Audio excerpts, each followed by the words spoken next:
Olá pessoal, vamos dar início à nossa primeira parte da aula 4, que é sobre aplicações e circuitos com diodos.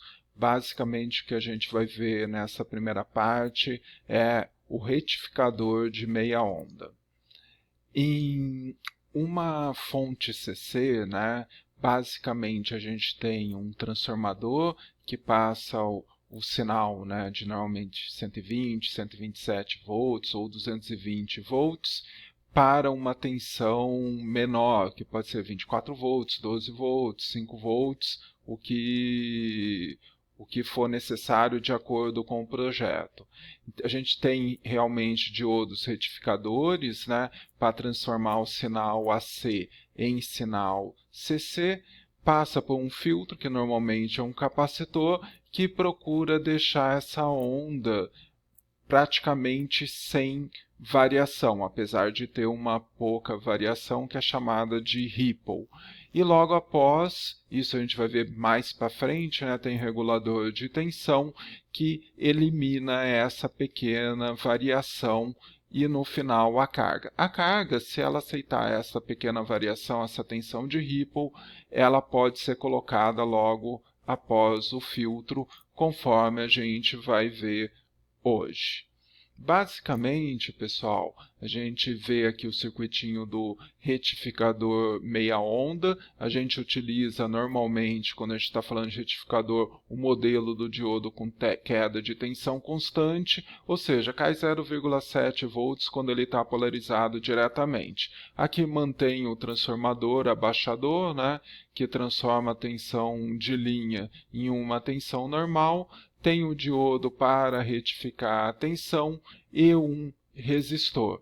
Se o circuito for só esse, vai cair VD1 quando a polarização está direta e acima de 0,7 volts, e para tensões abaixo de 0,7 volts ele vai ser uma chave aberta.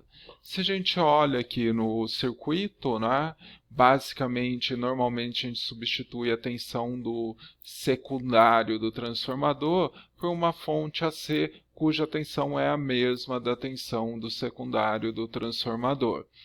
O que vai acontecer? Aqui a gente tem a senoide aplicada, e quando esta senoide aplicada aqui em Vin estiver acima de 0,7 volts, o diodo ele vira um curto-circuito em série com uma fonte de tensão de 0,7 volts, como está representado aqui.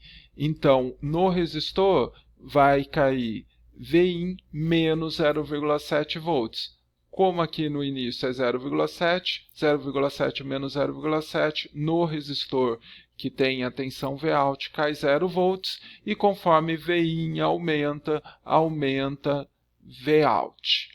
A partir do momento que a tensão Vin for menor que 0,7 volts, a chave se abre e não passa corrente, então Vout vai ser 0 volts. Essa diferença de tensão aqui é a queda de tensão no diodo, que é de 0,7 volts ou VD1. Se a gente pega e inverte o diodo, acontece a mesma coisa, só que só passa a tensão negativa.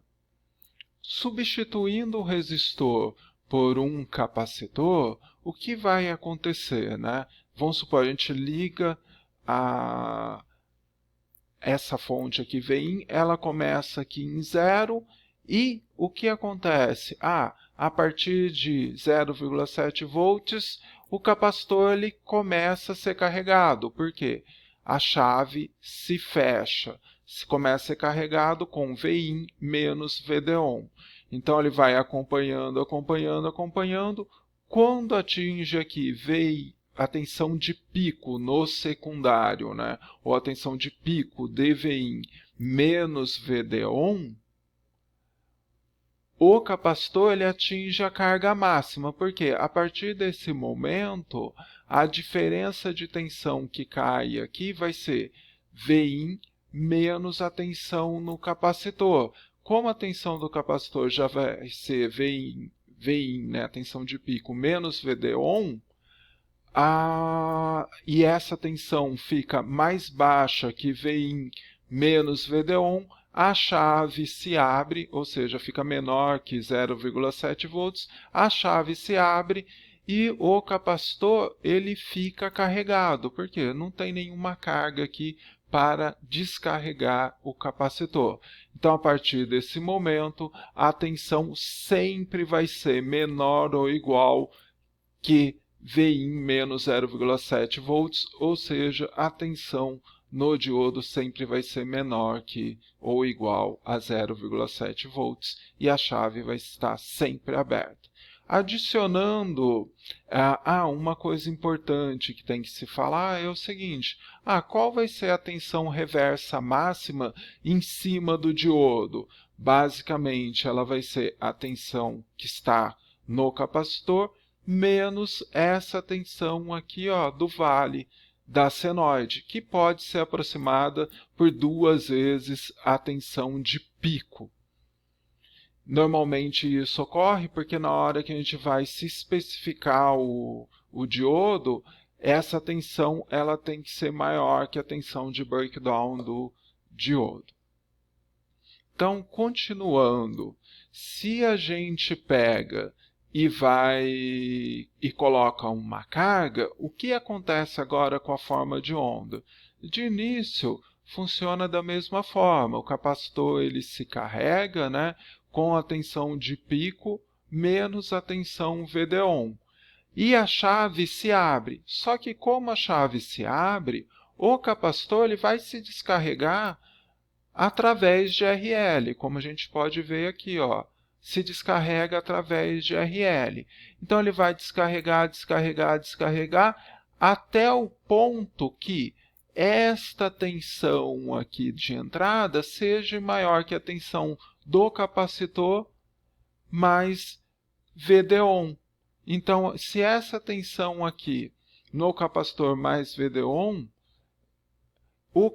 a chave se fecha de novo e o capacitor volta a se carregar até este pico e a partir desse pico a chave se abre de novo. Isso daqui ele se repete. Então, esta variação da tensão aqui é conhecida como a tensão de Ripple. E essa tensão de Ripple ela é maior ou menor de acordo com o capacitor, o valor do capacitor.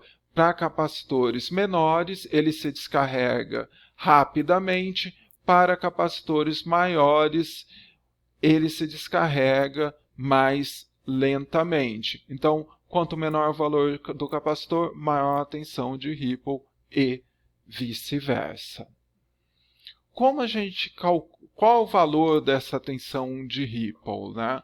Essa tensão de Ripple, basicamente, né, aproximando isso daqui de uma reta, ela vai ser a tensão no capacitor, que é a tensão de pico menos VD-on, sobre RL, vezes o período sobre a capacitância.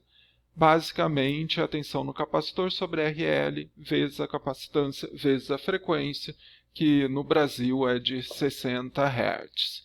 Aproximando, né, essa tensão aqui sobre RL é a corrente que passa em RL, que a gente vai chamar de da corrente da carga, vezes o período sobre a capacitância, ou seja, corrente na carga sobre a capacitância vezes o 60 Hz. Então, é assim que a gente define a tensão de Ripple e como a gente escolhe o capacitor dado a tensão de Ripple na fonte.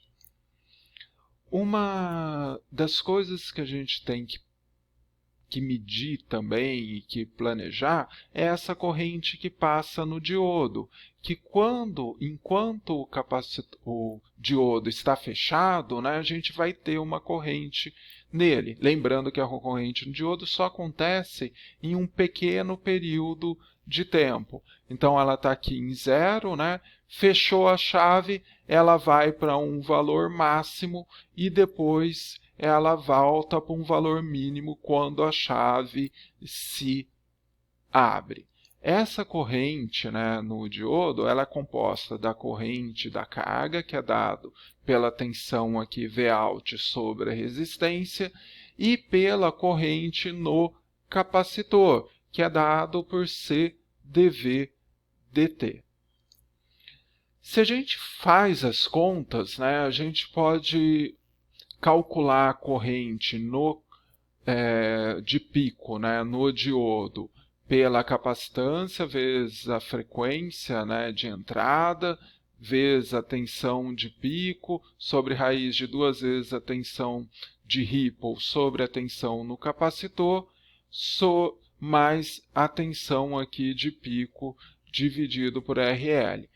Ou, se quiser resumir, né, essa equação, a corrente de pico ela é dada por tensão de pico sobre a resistência, né, da carga, RL vezes C1 ômega in raiz de 2 VR sobre a tensão no capacitor mais 1, ou substituindo Vp sobre RL por IL, IL 1 sobre 2π vezes 2 vezes a tensão de Ripple sobre a tensão no capacitor mais 1. E D de pico ele pode também ser escrito dessa forma. A corrente média, que nada mais é que o próprio IL, 1 mais 2π, 2 vezes a tensão no capacitor sobre a tensão de Ripple. Depois a gente faz um resumo, né, dessas correntes e quais dessas fórmulas aqui a gente vai utilizar. Uma outra corrente que sempre aparece no datasheet de qualquer diodo é essa IFSM. Essa IFSM, né, que é a tensão de pico não repetitiva, ela é basicamente uma corrente quando ocorre o pior caso, quando a gente liga a fonte está no pico e o capacitor está totalmente descarregado.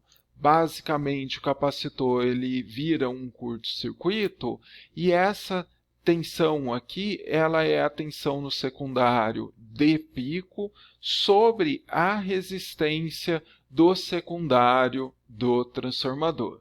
Fazendo um resumo dessas correntes, a gente pode ver que a tensão do diodo média vai ser a corrente na carga 1 sobre 2π, raiz de 2 vezes a tensão de Ripple sobre a tensão no capacitor mais 1. A corrente de pico ela é dada pela corrente na carga, é o mesmo, tá? A corrente na carga média, a corrente na carga, 1 mais 2π, raiz de 2 vezes a tensão no capacitor sobre a tensão de Ripple, e a corrente que a gente falou, né, IFSM, é a tensão de pico no secundário sobre a resistência do secundário do transformador. E finalmente, né, uma corrente importante é a corrente no diodo eficaz, a corrente RMS, que é dada por toda esta fórmula aqui. Mas para a gente, né, fixar o conhecimento, vamos fazer um projeto desta fonte. Então, o projeto vai ser, eu quero uma tensão, uma fonte CC, né, de 12 volts, 1 ampere, e que a tensão de Ripple seja menor que 1,2 volts, e a resistência do secundário do transformador é dada por 5 ohms. Então, aqui a corrente na carga é de 1 ampere, então aqui é o capacitor e aqui é o diodo retificador. Então, o diodo retificador, capacitor de filtro, e a carga vai ser representada por uma resistência. Lembrando que a carga vai puxar 1 ampere. Basicamente, pessoal, o que a gente espera ver, né? A gente liga, o capacitor vai se carregar e vai se descarregar carregar de novo em torno de 12 volts. Então, essa variação em torno de 12 volts vai ser de 1,2 volts, 0,6 para cima, 0,6 volts para baixo. O que a gente pode projetar primeiro?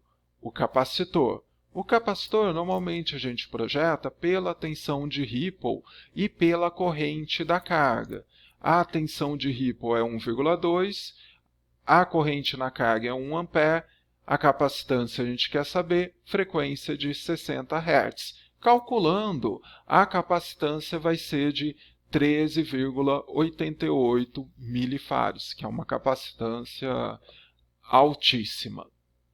Bom, mas a gente precisa especificar o valor da tensão do capacitor. Normalmente esse capacitor é um capacitor eletrolítico e a gente tem que especificar ele pela tensão máxima e pela capacitância dele. Então a tensão máxima no capacitor, ela é dada pela tensão aqui CC, né, que seria os 12 volts, mais a tensão de Ripple sobre 2, que vai ser 12 mais 0,6, 12,6 volts. Então, a tensão do capacitor ela tem que ter no mínimo 12,6 volts. Se a gente escolher um de 20 volts, está ótimo. Outro projeto que a gente tem que fazer é a tensão no secundário do transformador, ou seja, essa tensão de pico aqui no secundário. Ela, lembrando aqui, né, que o Ripple aqui ele fica em torno de 12 volts. Essa tensão de pico no secundário ela é dada por essa tensão do capacitor, que é Vp menos VD1, mais VD1, ou seja, 12,6 mais 0,7, 13,3 volts, essa tensão de pico no secundário. Pessoal, só que normalmente quando especifica o transformador, o dado ele é em RMS. Então, para achar a tensão no secundário em RMS, ela é dada por 13,3 dividido por raiz de 2, que dá 9,4 volts. Então, o transformador ele deve ser ou 110 ou 220 volts para 9,4 volts. Lembrando que 110 e 220 também é uma tensão RMS do primário do transformador. Bom, pessoal, uma outra coisa que a gente pode especificar é a tensão reversa no diodo, que é a PIV.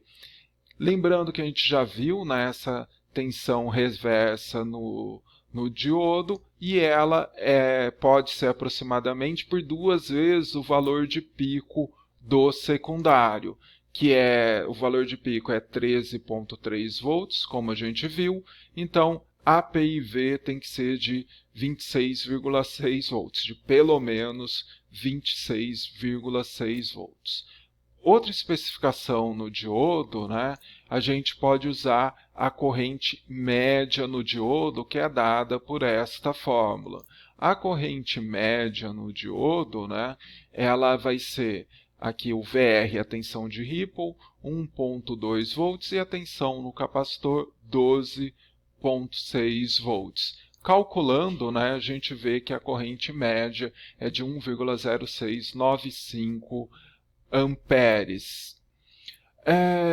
Tem vezes que no datasheet ele não dá atenção à corrente média, mas dá a corrente de pico. Utilizando a fórmula, né, a gente vê que a corrente de pico é de 29,8 amperes. Então, ou esta vão estar no datasheet. A outra corrente é a IFSM, né, que é a corrente de pico do secundário sobre a resistência do secundário do transformador, que é de 5 ohms, e esta corrente vai ser de 2,66 amperes. Então, pelo PIV, pelas correntes, a gente consegue especificar o diodo. Ficou faltando, né, a corrente do transformador, do secundário do transformador, e normalmente essa corrente é igual à corrente que passa no diodo RMS. A fórmula é bem grande, né? E se substituir os valores, aqui a tensão no capacitor e a corrente de Ripple, lembrando, pessoal, que RL ele pode ser especificado por VCC dividido por IL. Então é 12, né, dividido por 1 ampere, que dá 12 ohms. Então o RL ele pode ser substituído por 12 ohms. Como substituir aqui? Fazendo a conta, nós vemos que a corrente RMS é de 4,7354 amperes, que é igual à corrente do transformador. Fazendo um quadro resumo, né, das especificações, o capacitor ele é dado por 13,88 milifarads, 12,6 volts, a corrente média no diodo é 1,0695 amperes, a corrente, né, não repetitiva é 2,66 amperes e a tensão reversa deve ser de pelo menos 26,6 volts. Lembrando, pessoal, isso daqui é o mínimo que tem que estar no datasheet. Se for maior, melhor. Da mesma forma que no transformador 110 ou 220 volts para 9,4 e a corrente deve ser de pelo menos 4,7354 amperes. Com isso a gente encerra, né, a nossa aula de retificador meia onda. Para fazer essa aula eu utilizei as figuras da aula do professor Fabiano Fruet, a introdução à física dos semicondutores, do livro do Razavi e do livro do Cedra. É isso aí, até a próxima aula.